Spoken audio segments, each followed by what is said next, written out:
할렐루야. 이렇게 또 총여전도 연합회를 맞이해서 헌신 예배를 맞이해서 이렇게 한없이 부족한 저를 또 이렇게 강사로 이렇게 불러주셔서 이렇게 감히 이 강단에 서서 말씀을 선포하게 됐습니다. 우선 기도하겠습니다. 아버지 하나님, 우리 염창중앙교회 총여전도 연합회 헌신 예배를 드리게 하심을 먼저 감사드리면서 주님이 주시고자 하는 그 말씀 분명히 되새겨 우리가 그 안에서 묵상할 수 있게 하시고 혹여 시험에 드는 일이 없게 해주시고 오직 주님의 말씀만 선포되게 하옵소서. 그러므로 우리가 그 말씀을 받아 진정 여전도의 연합회가 염창중앙교회 우리 성도가 무엇을 어떻게 받아서 그 말씀대로 살아야 될지를 앞으로의 그 방향을 분명히 깨닫고 주님 안에서 귀한 말씀 안에서 새롭게 더욱 다짐하는 귀한 시간 되게 하옵소서. 예수님의 이름으로 기도드립니다. 아멘.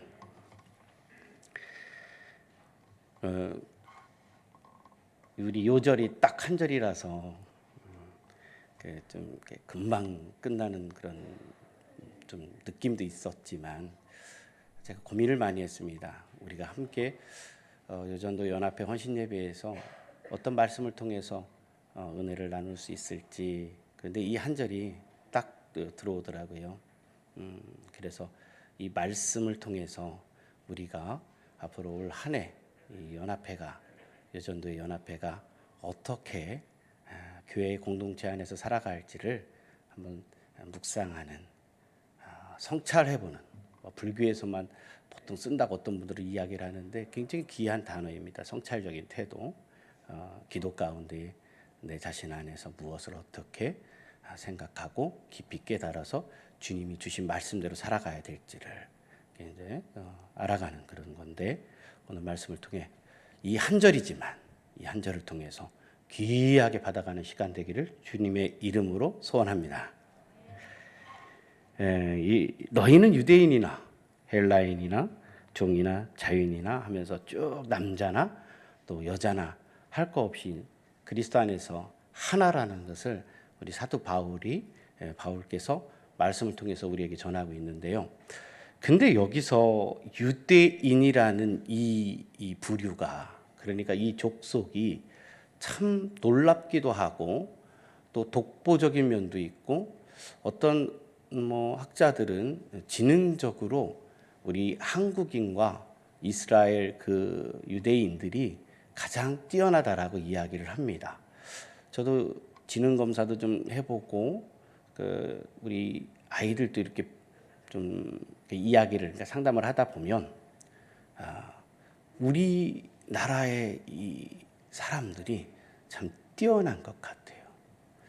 그래서 평균 지능이 105 이상 된다는 것은 엄청난 건데, 현재 우리나라 평균 지능이 105 이상이 됩니다. 그런데 여기에 필적하는 나라가 바로 말씀드렸듯이 유대인들입니다. 그러니까 우리는 복받은 민족이라고 할 것인지 뭔지는 제가 뭐라고 말하기는 그렇지만 두각을 지금 현재 많이 나타내고 있는 것도 우리 민족인 것 맞는 것 같습니다.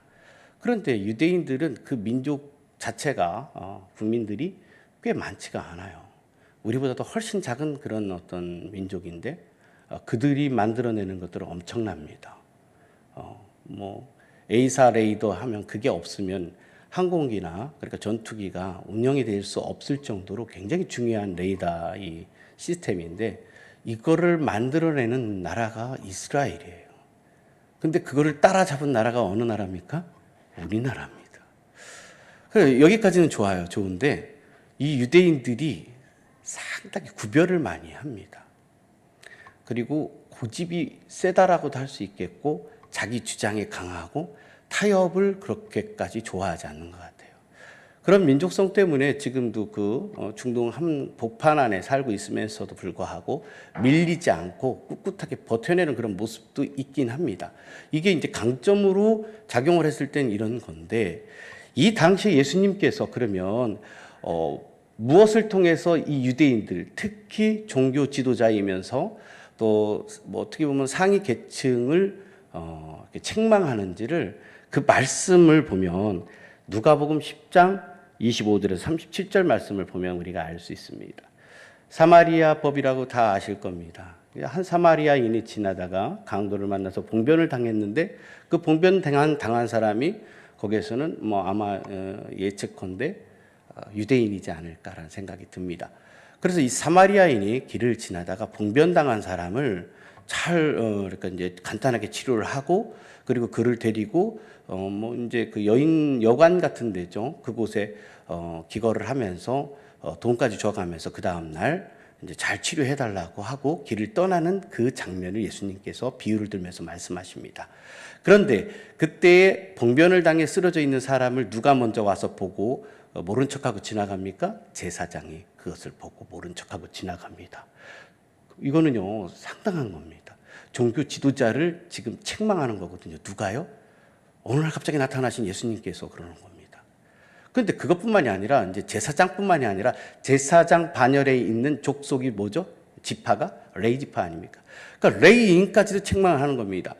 그러니까 제사장이 지나서 모른 척하고 도망갔는데 그 다음에 레위인이 오다가 그걸 보고서는 다시 또 모른 척하고 갔다 이거예요. 자, 그런데 이들은 사마리아 했을 때에 이 한 지역을 말하는데 그러면 사마리아인들은 어떤 사람이냐? 바로 유대인들이 상종 못할 족속이라고 말하는 사람들입니다. 왜 그런가 하면 이제 이스라엘이라는 나라가 두 나라로 쪼개지잖아요. 한쪽은 북이스라엘, 한쪽은 남유다입니다. 그런데 남유다는 유다 지파와 베냐민 지파가 이제 주축이 되어서 한 나라를 이루게 되는 거고 나머지 10개 지파는 북이스라엘이에요. 그런데 이 북이스라엘이라는 사람들이 이제 나라를 국가 공동체를 만들고 그곳에서 잘 번영하다가 어디에 멸망합니까? 아수르, 그러니까 지금으로 말하면 역사책에는 아시리아라고 합니다. 아시리아라고도 얘기를 하고요. 그러니까 이 나라의 국가가 완전히 무너지는 거예요. 그러면서 잡혀가기도 하고 뭐 하기도 했지만 이제 그 혼혈 정책을 쓰는 이 아수르에 의해서, 그러니까 아시리아에 의해서 사마리아라는 지역으로 이제 흘러 들어오게 되는 거죠. 그러면서 이스라엘의 10개 지파의 그 사람들과 그리고 아수르의 사람들, 뭐 이제 관리인들이겠죠.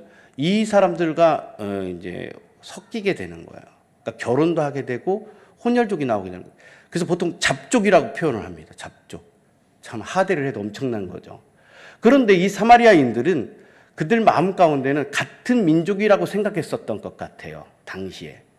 그런데 사마리아인들은 혼혈족, 그러니까 상종 못할 이방인의 피가 섞인 너희들은 우리와 함께 할 수 없다라는 겁니다.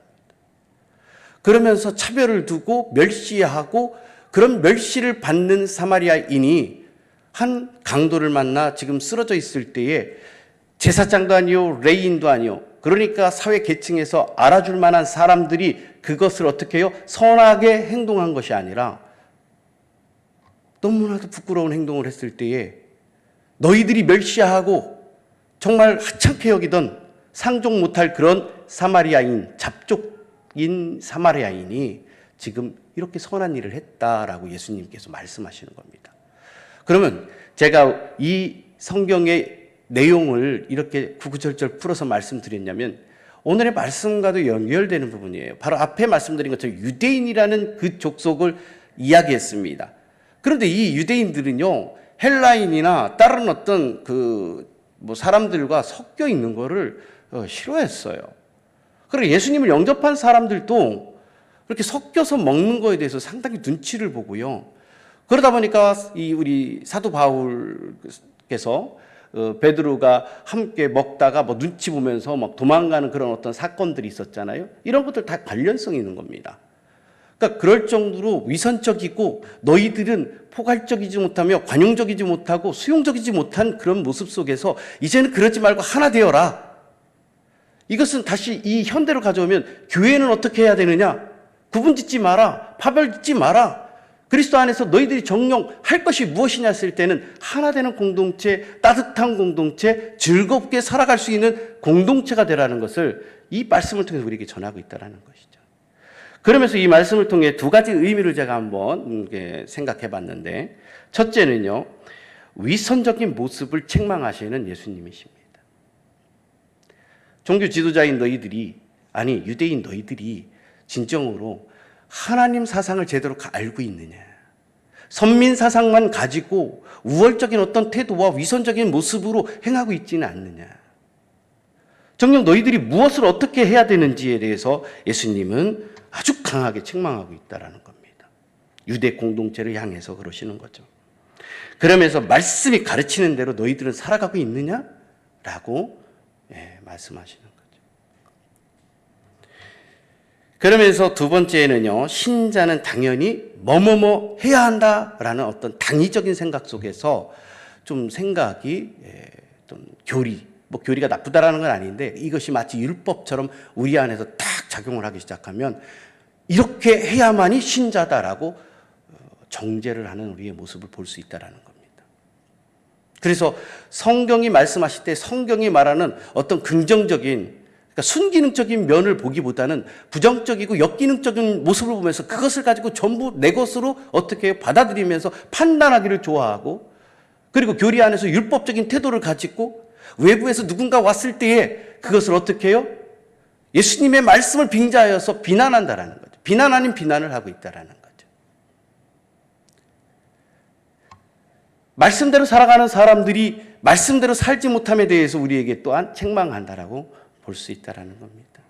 사마리아인은 유대인 당신들이 생각하는 것처럼 말씀대로 살아가는 사람들이 아니라고 잡족이라고 취급하고 있는데 그들이 진정 예수님을 알고 있다면 바로 그것이 예수님의 사상, 그러니까 예수님이 중심이 되는 삶이 아니냐라고 오늘 또 이 내용을 통해서 알 수 있다라는 겁니다. 그러다 보니까 이런 어떤 당위적 사고에서 벗어나야 되는데 벗어나지 못하는 그 이유가 뭘까 했을 때에 우리 내면의 문제이기도 하지만 이제 여기서 앞에 말씀드렸던 성찰적인 우리 태도의 자세이기도 합니다. 이 얘기는 뭐냐면 우리가 기도를 하면서 하나님 나는 누가 믿고 하나님 나는 왜 사람들을 이렇게 수용하는 모습이 약할까요? 부족할까요? 교회는 예수님 말씀하신 대로 사랑의 공동체인데 제 마음속에는 미운 사람이 자꾸 생길까요? 하면서 그런 어떤 문제에 대해서 깊이 자기 자신을 성찰하고 기도를 통해서 또한 말씀을 통해서 깨달아야 되는데 어느 지점에 딱 이르르면 성찰적 태도고 뭐가 없는 거예요. 내가 싫으면 싫은 거예요. 딱. 그리고는 합리화를 시켜가는 거죠. 말씀을 통해서. 난 이게 옳아. 그리고 그 말씀을 가지고 어떻게 해요? 자기를 정당화한다.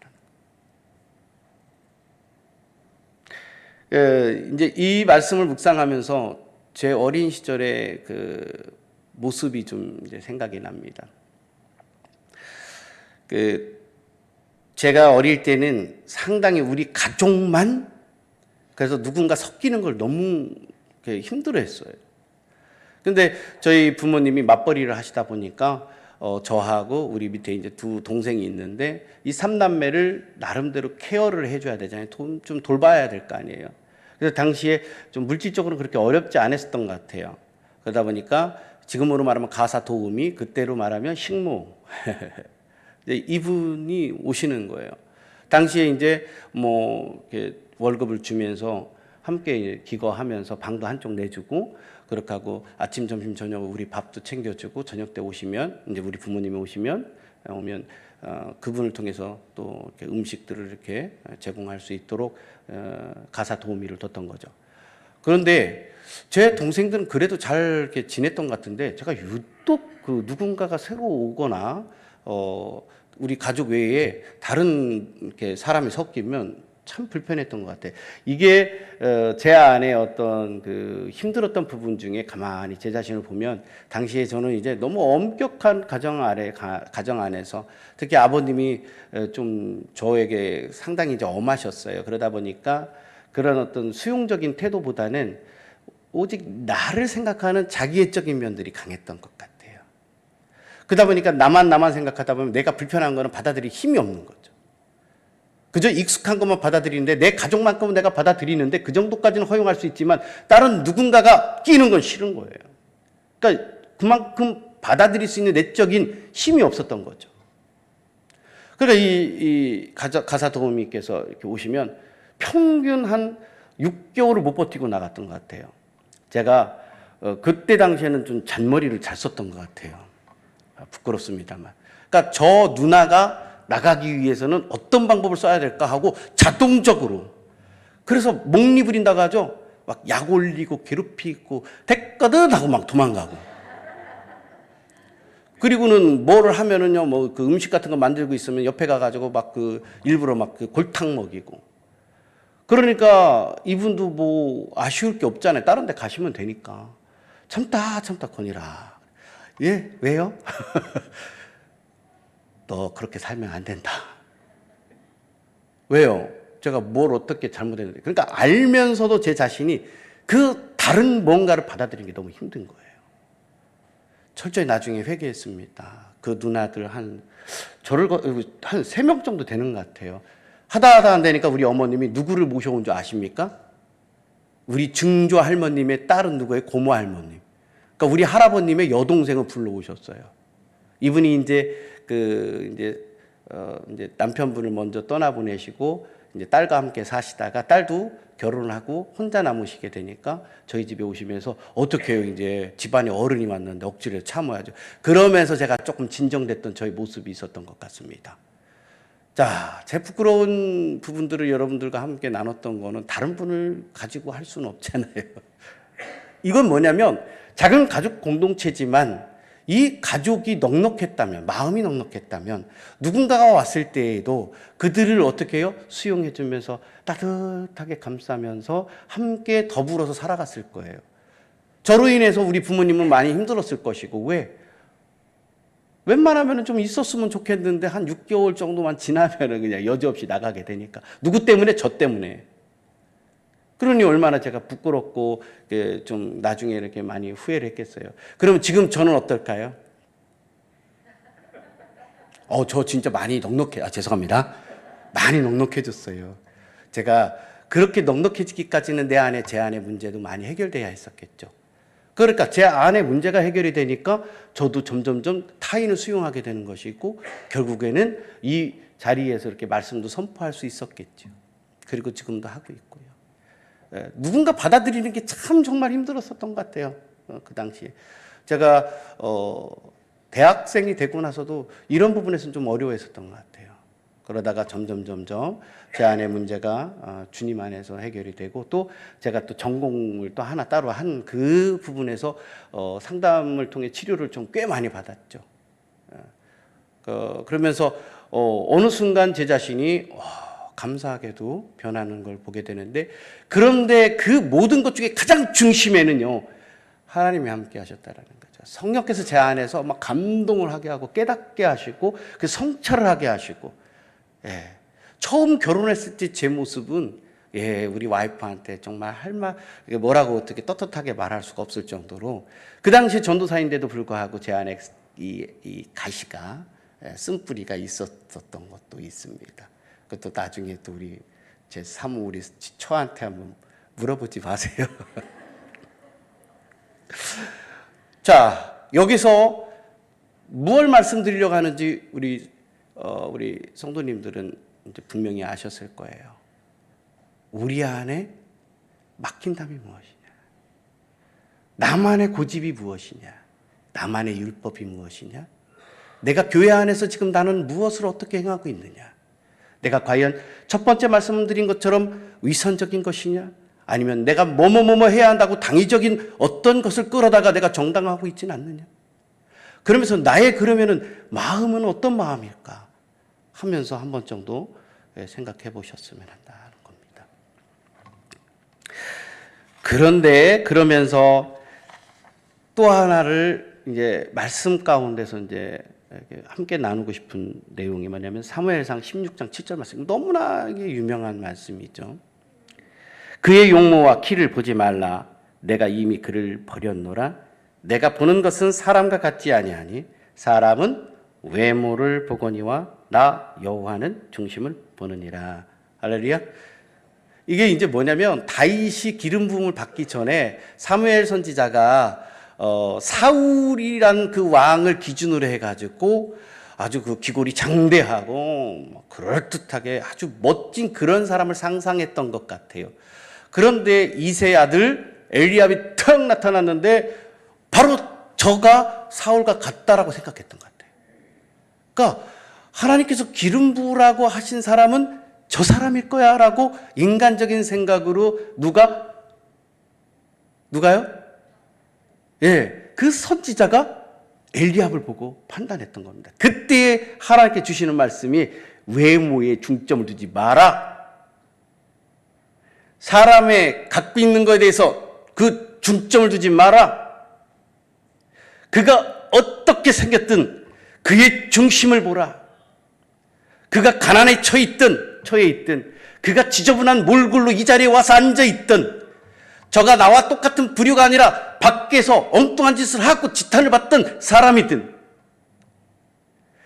세상에서 정말 호되가 멀쩡하고 대접받던 사람이 교회에 왔을 때 그가 엘리압이라고 생각하지 말고 진정 그 가슴 깊은 가운데에 다윗과 같은 마음을 가진 자를 보라라고 우리에게 말씀하고 계시다라는 겁니다. 교회 공동체는 어떤 게 교회 공동체냐? 라고 주님께서 물어보실 때에 편견과 지금까지 가지고 있었던 그 멋진 호우대 좋은 엘리압이요 아니면 사울을 보라는 것이 아니라 진정 지쳐있고 세상 가운데 힘이 들어서 살 가망조차 없을 때에 내가 그래도 교회에 나가봤던 경험이 있으니까 내가 그래도 충정교회에서 예배를 드렸었으니까 내가 그래도 아주 어릴 때에 부모님의 손에 이끌려 예배를 드렸었으니까 내가 마지막 지푸라기라도 잡는 심정으로 교회에 가야지 했는데 그 몰골을 보아하니 냄새가 따고 행색이 꾸지지한 게 도저히 이곳 가운데 들어올 수 없다라고 우리가 판단하고 있을 때에 주님은 그의 몰골을 보지 말고 그의 외모를 보지 말고 그의 중심을 보라. 내가 그를 향하여 어떻게 예비하고 있는지를 보라라고 말씀하고 계신다는 겁니다. 우리 총여전도 연합회에서 이렇게 헌신 예배를 드릴 때 주님, 내가 주님 앞에 받침바 됐을 때에 주님 나의 이 중심이 무엇이 이 중심인지를 한번 돌아보게 해주시고 내가 진정으로 주님의 신자로서 내가 이곳 염창중앙교회에서 어떻게 성도들을 만나야 되고 어떻게 새가족들을 만나야 되고 또 이 공동체 안에서 우리가 어떻게 교제를 해야 되는지 다시 한번 생각하게 해 주시옵소서 하면서 이렇게 묵상하는 우리 성도가 되기를 주의 이름으로 축원합니다.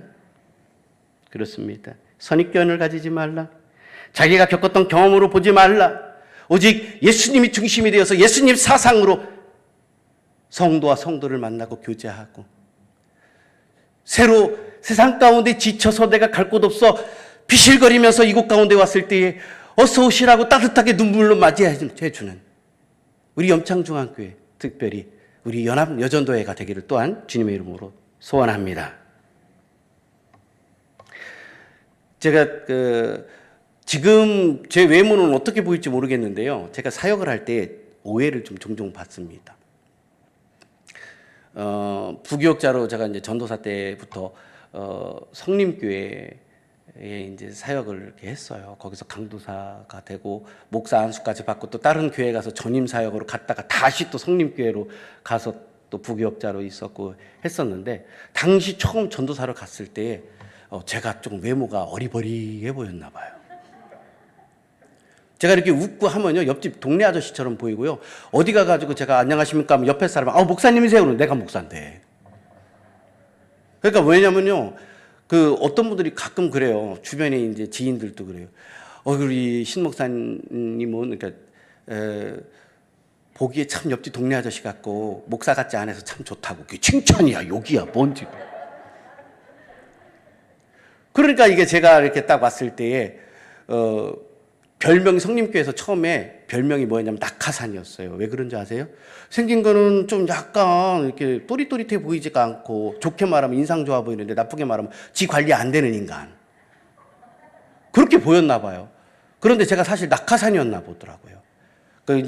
제가 그 전에 사역했던 교회의 목사님이 강력하게 저를 추천해가지고 어쩔 수 없이 우리 지금도 담임 목사님이 진용훈 목사님인데 이분이 저를 어떻게 해요? 선배가 계속 막 우겨 넣으니까 굉장히 그 선별을 하실 때 이분이 깐깐하게 면접을 보시는 분인데 저를 이렇게 딱 보시더니 한숨을 기억나요? 지금 한숨을 신 전사님, 예, 그렇게 칭찬하는데 제가 한번 두고 보겠어요. 잘하시나 못하시나. 만약에 못하면 누구 얼굴에 먹칠한다고? 지금도 기억나요. 예, 그 윤모모 목사님 얼굴에 먹칠하는 거라고. 그거 말씀하시더니 저를 이렇게 받으시더라고요. 사역을 할 수 있도록. 그러고 난 다음에 그 다음에 몇 번 봉변을 당했어요. 같은 사역자들끼리. 제가 이렇게 나름대로 저는 좀 그래도 생각도 하고 사역도 나름 제가 나중 되면 그래도 칭찬을 듣는 편이긴 합니다만 그게 보니까 그냥 하도 어리버리해 보이고 저기 신전사님 이거 지금 준비하고 있어요. 그러면 아, 예, 이러니까 굉장히 엉성한 줄 알고 저를 딱 일으켜 세우더라고요. 뭔 영문인가 하고 일어섰더니 아니 전사님 내가 알아듣도록 얘기하는데 그때 수석 목사님이셨는데 이렇게 얘기하면 진지하게 받아야 되는 거 아니에요? 그래서 내가 진지하게 안 받았구나. 죄송합니다. 하고서는 이제 그런 어떤 일들이 있었고 하여튼 여러모로 뭐 오시는 목사님들도 가끔 그런 저한테 안 좋은 피드백을 할 때가 있었어요. 그러면 속으로 그러죠. 그래 시작은 미약하지 뭐 훗날은 한번 보자. 그러고 하고 난 다음에 저는 이제 그래가지고요. 또 나름대로 내 안에 열등감이 있다 보니까 저를 좀 개선하고 싶은 마음도 있고 또 훗날에 부목사로 이렇게 사역을 하기 위해서는 어리버리 보여도 제 이력서를 보면 일단은 저를 보고 한번 면접을 하면 그래 좋게 보일 수 있거든요. 그래서 열심히 했어요. 뭐를 했냐면요. DNA, 그 제작교회 예전에 제작교회가 DNA하고 칼세미나 가가지고 가서 또 그 세미나 이수하고 그 다음에 또 어디로 갔냐면요. 전도폭발 가가지고 딱 해가지고 성님께서 나중에 전도폭발 담당자가 되고 그러면서 또 전도특공에 대해서 또 배우러 해가지고 부평에 있는 감리교회 가가지고 막 세미나 듣고 오고 그러니까 갑자기 이제 사람들이 같은 사역자들이 보는 눈이 달라지기 시작하는 거예요. 그럼 그냥 막 확 달라졌다는 게 아니라 쟤 왜 저렇게 뛰어댕겨? 그런 거죠. 그러면서 제가 나름 제 위치가 확보되고 그러면서 또 우리 그 당시에 담임 목사님도 저를 인정하기 시작했고 그래서 역사적으로 나갔다가 다시 들어온 사람 저밖에 없어요. 그분 철칙 중에 하나가 그런 게 있었나 봐요. 그래가지고 신방 여전사님이 저하고 막역한 분이 있는데 신목사 김치국물 맛있지만 너 안 불러 이러는데 그런데 불구하고 그래도 열심히 이렇게 하다 보니까 그래도 중간 이상은 조금 이렇게 갔었던 겁니다. 죄송합니다. 자랑하게 된 것 같아서. 그런데 여기서 제가 무엇을 말씀드리고자 하냐면 제가 그런 경험을 가끔 많이 했다는 거예요. 어딜 가도 일단은 옆집 동네 아저씨처럼 보이니까 제가 과연 사역을 제대로 할 수 있을까 했을 때 저는 아팠어요. 마음이. 힘들었어요. 그럼에도 불구하고 그러다 보니까 제가 더 열심히 할 수밖에 없었고 그러다 보니까 목회를 그래도 좀 더 열심히 하려고 했었던 거 아닌가. 이 말씀을 드리면서 분명한 것은 분명히 또 알아차리셨을 거예요. 이게 반말이고 이게 이런 게 아니고요. 제가 이게 습관이 된 용어가 있습니다. 상담하다 보면 알아차림이라는 용어가 있습니다. 일종의 자각이라고 얘기를 하는데 우리가 깨닫는다, 느낀다라는 의미거든요. 그런데 제가 이렇게 말씀을 드리는 거는 점진적으로 한번 보세요. 뭔가. 우리 공동체 안에서 또 특별히 여전도 연합회가 우리 여전도회가 무엇을 어떻게 해야 되는지를 오늘 말씀을 통해 전하고 있다는 겁니다. 한 가지 사례만 들고선 제가 말씀을 마치고자 하려고 하는데요. 제가 이제 제자로 훈련을 하고 있었습니다. 성림교회에서. 근데 저 집사님께서 제자 훈련 가운데 막 눈물을 흘리는 거예요. 막 펑펑 나 이 교회 나갈 거예요. 그래서 제가 당황스러워가지고 집사님 왜 그러세요? 그랬더니 모 권사님이 나를 그렇게 힘들게 한다고. 아니 제가 볼 때는요 굉장히 진짜 정말 신실하시고 열심히시고 저런 분이 계시다면 우리 담임 목사님 참 좋겠다 할 정도로 정말 열심히신 분이었어요. 그런데 교회도 예수 안에서 우리가 하나라고 늘 이야기하고 있지만 내 마음 안에서는 왠지 모르게 미운 사람 있어요 없어요? 물어볼게요. 있어요 없어요? 감사합니다. 할렐루야. 우리 염창중학교 걱정 안 해도 돼. 그런데 다른 저쪽 교회는요 힘들어해요. 어느 권사님 그러시는 거예요. 제가 이제 전도폭발도 맡고 있었는데, 전도폭발을 하면은 이제 제가 이제 단계별로 이제 교육을 제가 5단계를 맡고 있었어요. 그런데 목사님 그러고요. 예, 권사님 무슨 일 있으세요? 정말 미운 사람이 있다는 거예요. 이유 없이 밉대요. 이유 없이 밉대요. 근데 그게요, 그 이유 없이 미운 이유가 있습니다. 아무리 기도해도요, 이유 없이 그냥 미워요. 하나님 제발 그 사람 사랑도 해주세요. 기도해도요, 보면요 화나요. 이게 별거 아닌 것 같아도 뭐 전반적으로 일어나는 일은 아니지만 꼭 한두 건씩은 해마다 일어난다는 거죠. 이게 이유가 있습니다. 기도해도 안 될 때가 있어요.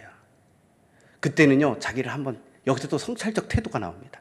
자기를 돌아보는 거예요. 내가 왜 미울까, 저 사람이?